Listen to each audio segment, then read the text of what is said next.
Thanks for tuning in to the Mountain Morning Show. Right now I have the pleasure of being joined by Michelle McCullough, who's the incoming president of the Mountain West chapter of the National Speakers Association. Michelle, how are you doing today? I'm doing well. Thanks for having me. Thank you for joining us here on the Mountain Morning Show. Let's talk a little bit about what exactly it is that you do. So I do motivational speaking, Yes. and I also do consulting. I started speaking on the marketing track, and so I've had an advertising agency and worked in various aspects of the industry for a long time.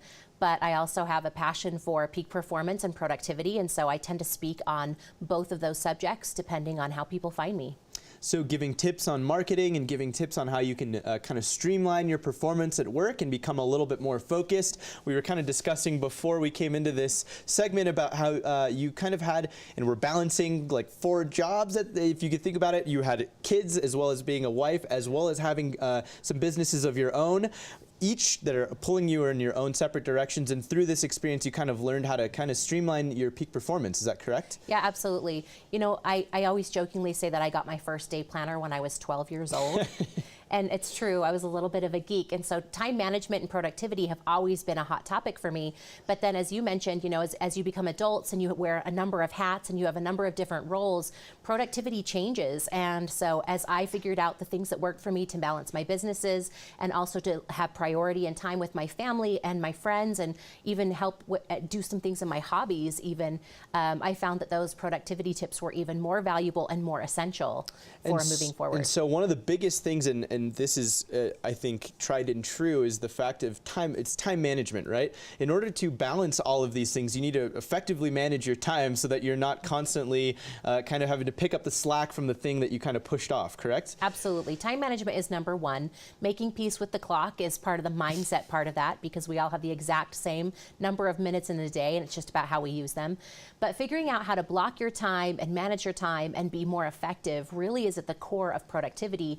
And so whether you keep track of it on a digital phone or a digital device of some kind, or if you still have a pen and paper planner, however you're keeping track of your most important responsibilities and then making time for the things that are most important for you is where the magic happens. So are you a believer in blocking out time from the start, from the minute you wake up kind of to the minute you go to bed, or is that too much, do you think? I think that's absolutely too much. Okay. I'm a huge fan of planning, so it really is important to sit down and to think about your goals, think about your responsibilities, and to schedule those things. But let's say, for example, that you have a 40-hour work week job. It's only realistic for you to schedule 25 to 30 hours without going absolutely nuts.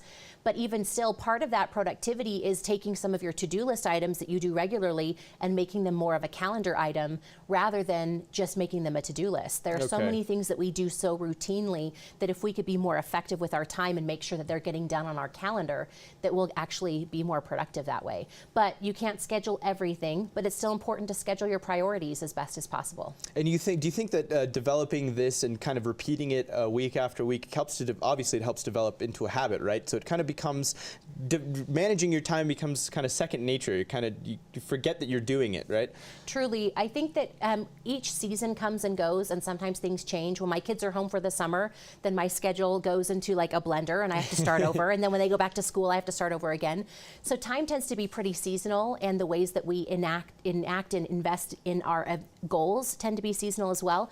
So I really encourage people to be committed to the planning process and allow yourself time to change and adjust your structure and plan seasonally as needed. And so yes, be consistent, because that is key for success, but allow yourself some flexibility to be able to change when things change in your life. I like that. I think sometimes rigidity is preached a little over-preached, I guess you could say, because you need to be able to adapt, I think, is the big thing, like you said, and kind of taking each season to reflect on your schedule and maybe fixing things and altering things to better suit productivity is a good thing. Let's talk about some other tips that you have for streamlining and becoming a more productive worker. Well, I'm a huge fan of sleep. Yes. So getting the right amount of sleep for you is really critical and helps with your energy levels and also helps your brain to be able to more actively complete the tasks that you need. So sleep for me is number one.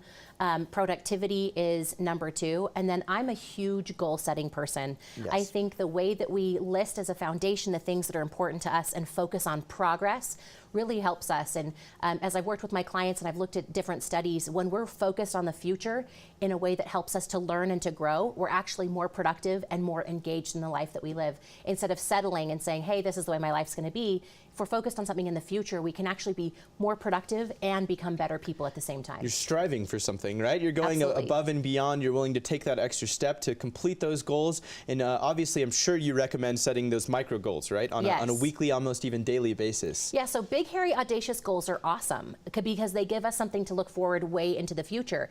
But for a lot of us, we can attach to those things that are really big that might be 3 or 5 years down the line. So in addition to long-term goals, short-term goals are important, or even chunking down a big goal into something that's smaller and more attainable helps your brain get back into the habit, especially if you've been consistent in breaking your goals in the past, right? So getting back into the habit of being successful and retraining your brain for success, almost like a muscle, is really important as well. That's fantastic. Let's move on to the marketing side now. Sure. I know that social media obviously is becoming a huge part of everybody's everyday life, kind of people developing their own brand, I guess you could say, and branding and marketing is almost becoming an everyday part of using social media as a whole. It can really frighten some people and kind of make them want to do and have nothing to do with it whatsoever. What do you have to say to those people who are so anti-social media? Well, social media isn't going to go away. And I think it's interesting because it's just like anything else, we've seen the pendulum shift, right? So the pendulum swishes one way and says, okay, everybody has to be on social media. And we're starting to get people to come back and say, no, you don't have to be on social media, and be careful with your kids. All those things in consideration, it's still important that if you are a professional or if you have a business that you're running, that you have a presence on social media in some way, shape, or form. And there's lots of politics around how you do it in your families, and we could go into that. But I think that in terms of building a personal brand and building a business, you know, your social media presence is just as important as a resume these days. I agree. And your social media presence in terms of how you contribute to the conversation in positive ways is valuable. And if you're just using social media as a way to share and complain, then that's a challenge. But if you're using it to build your personal brand and using it to build a business, it can be a great arsenal in your marketing toolkit. If anything, it could be one of the biggest assets to your business in this current kind of stage in business that we're at. This kind of makes me want to head over to your book actually right now. It's called Make It Happen Blueprint, correct? Correct. I actually want to just hold this up really quick for the camera. Talk about this book and what does it discuss in here? So this book is after years of people saying, hey, Michelle, how do you get everything done? And so I just shared some of my favorite success principles. I share 18 practices for peak performance without burning out. You know, some people will go on the path of success and high performance, and they're going, and their energy just goes kaput, and they either get sick or they like have a total breakdown. They burn out. Absolutely. And it happens to all of us. And so these are the principles that I use to keep me going, keep me running, and to manage all of my hats, but also at a level of happiness and energy that makes me feel like invested in what I'm doing and excited rather than tired. Than just blah, right? Yeah, because absolutely. if you're feeling blah about something, it's going to be such a struggle to get through it. It's so hard. But if you're motivated, and like you said, we set those goals, you have something to strive for, it's just going to make you want to get that done and do it in the best way possible as well. Where can people get a hold of this book? So you can get it through any bookstore. If the bookstore doesn't carry it, they can order it because we have national distribution. Very nice. But it's available online, of course, at Amazon and Barnes & Noble and Target, so you can get it in a number of places straight to your door if you want. Awesome. Make It Happen Blueprint. Definitely get a hold of that. And finally, before we wrap things up, I just want to talk about your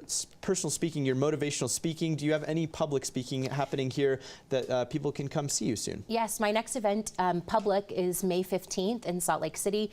It's called the Power Women Summit. It's specifically for women, but there are some men who are coming to learn about it. We're talking about clarity, productivity, and influence to help women grow in their professional careers. Excellent. Thank you so much, Michelle. I really appreciate it. Very nice to meet you, and some really great tips discussed there. And obviously, head over to Amazon or to any bookstores and get it. Make It Happen Blueprint. This will help you get those next goals. If you're feeling like you're in a little rough spot at work, get the motivation to help streamline your productivity. Michelle, thank you again so much. And be sure and check her out on May 15th down in Salt Lake City, where she's giving a talk about women empowered, correct? Yes. Awesome. We'll continue here on the Mountain Morning Show with much more right after this break. Don't go anywhere.